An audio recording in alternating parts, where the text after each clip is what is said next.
اور اگر تم عورتوں کو ان کے پاس جانے یا ان کا مہر مقرر کرنے سے پہلے طلاق دے دو تو تم پر کچھ گناہ نہیں، ہاں ان کو دستور کے مطابق کچھ خرچ ضرور دو، یعنی مقدور والا اپنے مقدور کے مطابق دے اور تنگ دست اپنی حیثیت کے مطابق۔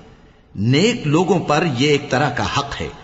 اور اگر تم عورتوں کو ان کے پاس جانے سے پہلے طلاق دے دو لیکن مہر مقرر کر چکے ہو تو آدھا مہر دینا ہوگا۔ ہاں اگر عورتیں مہر بخش دیں یا مرد جن کے ہاتھ میں عقد نکاح ہے اپنا حق چھوڑ دیں اور پورا مہر دے دیں تو ان کو اختیار ہے۔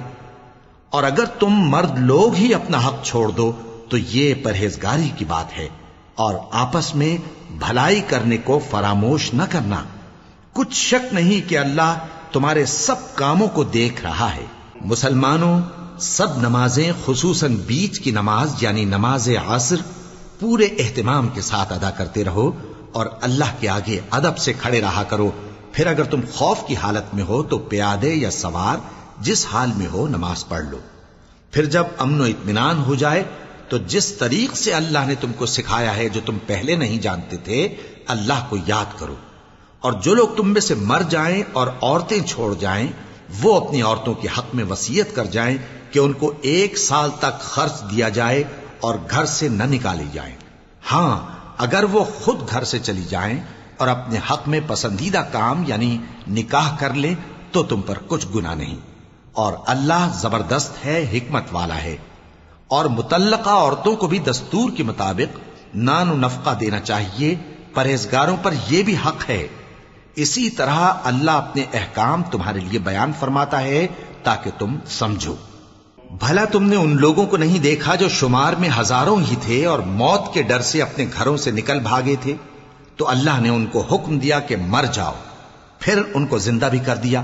کچھ شک نہیں کہ اللہ لوگوں پر مہربانی رکھتا ہے، لیکن اکثر لوگ شکر نہیں کرتے۔ اور مسلمانوں، اللہ کی راہ میں جہاد کرو اور جان رکھو کہ اللہ سب کچھ سنتا ہے، سب کچھ جانتا ہے۔ کون ہے کہ اللہ کو قرض حسنہ دے کہ وہ اس کے بدلے اس کو کئی گنا زیادہ دے گا؟ اور اللہ ہی روزی کو تنگ کرتا اور وہی اسے کشادہ کرتا ہے، اور تم اسی کی طرف لوٹ کر جاؤ گے۔ بھلا تم نے بنی اسرائیل کی ایک جماعت کو نہیں دیکھا جس نے موسیٰ کے بعد اپنے پیغمبر سے کہا کہ آپ ہمارے لیے ایک بادشاہ مقرر کر دیں تاکہ ہم اللہ کی راہ میں جہاد کریں؟ پیغمبر نے کہا کہ اگر تم کو جہاد کا حکم دیا جائے تو ایسا تو نہیں کہ لڑنے سے پہلو تہی کرو۔ وہ کہنے لگے کہ ہم اللہ کی راہ میں کیوں نہ لڑیں گے جبکہ ہم وطن سے خارج اور بال بچوں سے جدا کر دیے گئے۔ پھر جب ان کو جہاد کا حکم دیا گیا تو چند اشخاص کے سوا سب پھر گئے، اور اللہ ظالموں سے خوب واقف ہے۔ اور پیغمبر نے ان سے یہ بھی کہا کہ اللہ نے تم پر طالوت کو بادشاہ مقرر فرمایا ہے۔ وہ بولے کہ اسے ہم پر بادشاہی کا حق کیوں کر ہو سکتا ہے؟